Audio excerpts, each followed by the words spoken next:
What's going on, fellas? My name is Clark Hazza, better known as Adventure Athlete, and I just got done with football practice today, and I'm extremely exhausted right now. I gotta do some homework in about 25 minutes, but I wanted to sit down real quick and get a chance to talk with you guys on the 10 things every single high school football player needs to do in order to get recruited. Before we get into the video, let's run this intro. Yeah.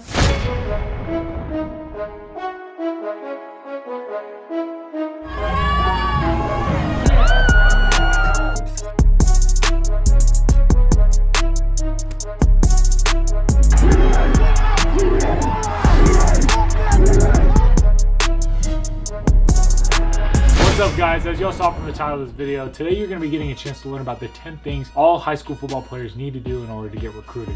Starting with number 1. Tip number 1. You must register for the NCAA Clearance House. And for those of you guys that don't know what it is, if you're interested in playing at the Division 1, 2, or 3 level in the NCAA, you have to first apply for the NCAA itself. Make sure you guys go to www.ncaa.com and register for the clearinghouse, which basically just allows you to be certified to be an NCAA student athlete. There is a small fee that you guys have to pay to be entered into the NCAA clearinghouse, but if your family's at a position where you can't afford it, there is a waiver opportunity as well. All in all, this is something I just didn't even know you had to do as a high school football recruit. So now that you guys know, you got to make sure you get signed up for the NCAA through their clearinghouse. Make sure you guys do that, and that is why that is tip number 1. Now moving on to tip number 2. Tip number 2 is pretty self-explanatory, and it has to do with focusing on your grades. For most high school student athletes, I remember my junior year being pretty much the toughest year out of the 4 years of being in high school, simply because I really had no free time during my junior year. And for those of you guys that are interested in playing college football in the NCAA at the next level, you got to make sure you got good grades to make sure you can get into the college/university that you're choosing to want to go to if they end up recruiting you. The biggest piece of advice that I have for you guys is that if you're struggling in the classroom, don't be afraid to ask your teachers for help, or reach out to the student center and ask if there's any tutors that might be available to help you with your studies. I've been there and I've done that, and I know what it's like. It's really uncomfortable to ask for help with your classwork if you're struggling in a particular area, but don't be afraid to do so, because how well you do in school at the high school level can really play a big impact in what types of scholarships you may receive from the college/university that you may end up going to play college football. I was super blessed to be able to put in a position where I had a really good GPA in high school, and when I got to the Division 3 level, as y'all know, I'm not on scholarship, but I was able to get a lot of academic scholarships because of the hard work that I put in the classroom in my high school years. Now, let's move on to tip number 3. Tip number 3, fellas. This was the toughest thing for me in high school because I could not put on weight. And because I couldn't put on weight, I couldn't put on muscle. I was a skinny boy in high school. Honestly, I'm kind of built like a cross-country runner where literally yesterday in practice, I calculated how many calories I burned. In the 3-hour practice, it was 3,554 calories. That is insane. That literally means I have to go to McDonald's, eat like 5 Big Macs and 2 McDoubles, and then I still haven't even made up the calories that I just burned off during practice. So it's really important for you guys to get in the weight room when y'all are in high school. Also, with that said, getting in the weight room also means y'all need to really be having a good nutrition plan, because if you're putting in all the work in the weight room but not putting in the work in terms of what you're eating for your diet, you're not going to be seeing the results that y'all should be seeing in order to be making sure that you guys are getting those gains so that you can be showing those college recruits what you really can do and what kind of player you really are. For me personally, I just struggled eating in general. I just don't know why I struggled eating, but I also really wasn't the type of kid to really learn how to cook. So now that I'm in college, over the past 4.5 years, I've really been learning about all different ways to cook. So I really want to challenge y'all, as well as getting in the weight room, learn how to cook. Ask your mom before you head off to college a couple years in advance. Hey mom, how do I cook spaghetti? Mom, how do I cook cereal? All right, not cereal, I'm just kidding. But you guys know what I'm saying. Really just getting the chance to take the initiative to start really learning how to cook and fending for yourself is all going to pay dividends in the end, because of the work you put in the weight room is really going to be paying off because of the work you put in the kitchen. Now moving on to tip number 4. Make a list of your college choices that you would love to attend and play football at. This is a real great area because if you guys were like me, you're going to all these different camps in the region that you're currently located at, and they're telling you, yeah, Johnny, you can play at the Division 1 level. oh no, Johnny, now you can only play at the Division 2 level. Johnny, no, you can only play at the Division 3 level. Oh no, Johnny, you can't even play in the NCAA. You gotta play in the NAIA. Sorry, Johnny, JK, you gotta play in JUCO. Y'all really need to do research into schools that you're interested in going to if you are not playing football, and then really look into account what it would be like playing football at that school. Because like I said in my most recent video, if y'all got hurt at the school you're going to be going to for the next 4 years, your freshman year had a season-ending injury, could you stay at that school for the next 4 years? That's a big question you guys really need to ask yourselves. When it comes to you making your list of college choices that you might want to go to as well as play college football at, I want to challenge you guys to be realistic, but also don't sell yourself short. If you really have that dream to play at the Division 1 level or play at a big school like Clemson, Alabama, you might not have that scholarship opportunity, but if you're willing to bet on yourself and go try to walk on that program, y'all better make sure you do so, because I know so many people that regret not getting the opportunity to walk on at a Division 1 school because they rather would settle for a Division 3 school. Yes, I'm talking about myself, but that's a whole nother story. I'm so happy where I'm at now and I wouldn't change a thing. But let's get back to what I was saying. As well as making a list for all the colleges you want to go to, it's also important that you get the chance to do some research on those schools, where they're located at, what the cost of tuition is, what kind of scholarships they might offer, and then also really look in depth in regard to what the football program is like, what offense they run, what defense they run. Look into what major that school has to offer. Look at what the girls are like at that school. Like, you never know, right? Look what the weather's going to be like. There's so many different things that y'all can be really doing some research on in regard to the school list that you guys make that you're interested in playing ball at. This also does not just mean you make a list of the schools that contact you. You guys actually need to do the research and go look at all the different conferences at all the different levels, because you never know. You might be a D1 guy, and then you transfer your senior year and not play a lot, so then boom, you're down to a D3 guy, like myself. But luckily I got the chance to do some research and found a great program here at Linfield. At the end of the day, for tip number 4, make sure you make a list of colleges that you can see yourself at all different levels. All different levels. All different levels, because you never know what can happen throughout the final years of your high school career in football. Now moving on to tip number 5.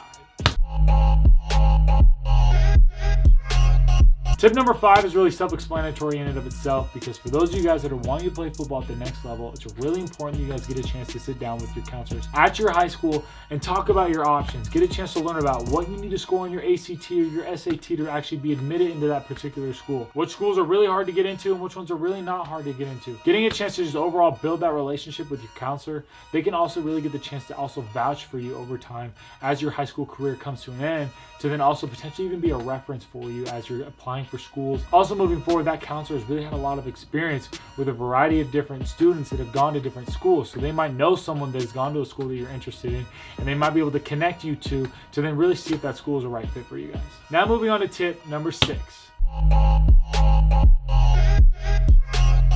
Tip number 6 is huge. Like huge. It's a huge must do if you're trying to get recruited to play college football, and that is create a huddle highlight. It's really important for you guys to get a chance to make a huddle highlight. If y'all don't have huddle, that is really unfortunate, but hopefully someone is recording your game so that you can keep track of all of your film. Getting a chance to make a huddle highlight is super important, because then as you're getting a chance to build relationships with coaches from other schools that you're interested in, you can actually get a chance to share your highlight, obviously, right, with those coaches so they can get a chance to see who you are as a player. If you guys want to know how to efficiently create a huddle highlight, comment down below, and maybe I'll even get a chance to show you guys what my huddle highlights were like in high school. But that's a topic for another discussion. Y'all know what you got to do. Tip number 6, make that huddle highlight. If you guys want some highlights for me to take a look at, you can also leave those down in the description. Now let's move on to tip. Oh, dang it. Let's now move to tip number 7. Tip number 7 has to do all with FAFSA, which basically is the free application for student financial aid. I think that's what it is. If not, it's going to pull up right here. Getting the chance to apply for FAFSA is where you can actually really understand how much you're going to be paying for college depending on which university you're going to, based on, I think, your family's income. For those of you guys that are looking to get recruited as a college athlete, especially as a college football player, this is definitely something you guys need to do, because when it comes to actually getting a chance to really look at what school you want to go to and to pay the bills so you don't have student loans unless you're on a full scholarly, you're really then going to be having a good understanding of how much money you're going to need to be spending for that particular school or university, or how much money you're actually going to be given from the government as a student. To summarize tip number 7, look up what the FAFSA process is like. Boom. Now let's move on to tip number 8.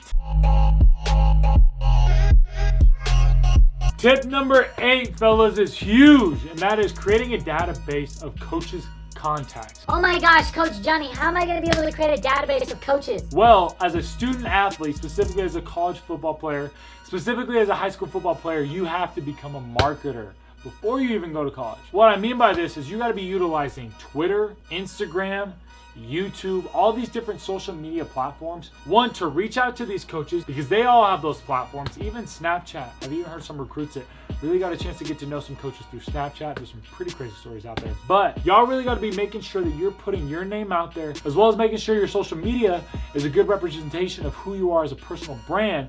Because as you go to these football camps all throughout the country or just in your local region, you're going to get a chance to meet these coaches after the camp that are there essentially just evaluating you and looking for potential prospects and recruits, right? So it's your job to get their business card after a camp and then to start developing a relationship with the coach. This is something that's super important. If you go out and ball out at a particular camp, really make sure you get a chance to chat with the coaches, and then also just catch up with those coaches every couple of weeks or so to just check up and see how they're doing with their upcoming season. And that's how essentially you build that connection and that bond with coaches, and also just creating that contact list over time. Now moving on to tip number 9. Tip number 9 really goes hand in hand with tip number 8, because after you develop that coach's contact list, you then will be able to get a chance to chat with them in regard to official and unofficial visits. Particularly for those of you guys that are juniors and seniors, some sophomores, that's really when you guys are going to be getting a chance to go on visits at colleges and universities that are interested in you as a recruit. So it's really important for you guys to get a chance to email recruiting coordinators for each team. All you got to do is type in a particular program, look at their coaching staff, you'll find the recruiting coordinator, take their email, put it in the email inbox, and send them a message saying, hey coach, I'm interested in getting a chance to potentially have an official visit at your program. Here's my film and tape. Is there any way I could come by sometime this season and catch a game and then really get a chance to see what the campus is like? And boom, click send. The coach will send back a message. He's either going to be interested in you or not. If it's a school you're really passionate about, keep pushing, keep getting a chance to try to get to know them until they eventually build a relationship with you and then get you on a visit. It's all a process. 1, building that coaching database. 2, setting up the official visits. This now all leads into tip number 10. Number 10 has to do with putting together your summer camp and combine schedule. This all goes hand in hand with building your coaching database, then actually getting a chance to chat with the coaches about potentially having an unofficial and official visit, and then also after having those visits, getting a chance to attend the camp that you're interested in playing ball at, and really get a chance to show out in front of the coaches what you actually are as a player, not just what they see on film. And what's really important is while you're at these combines and camps, it's really important that you pass the eyeball test. What's the eyeball test, you might be asking? It's when a football coach looks at you, they're not going to think Johnny's a 5'11", 110-pound receiver when you're actually a quarterback. You're going to make sure you're in a position where they look at Johnny and see, oh wow, Johnny's a 6'3", 210 quarterback that's ready to go play ball at the college level.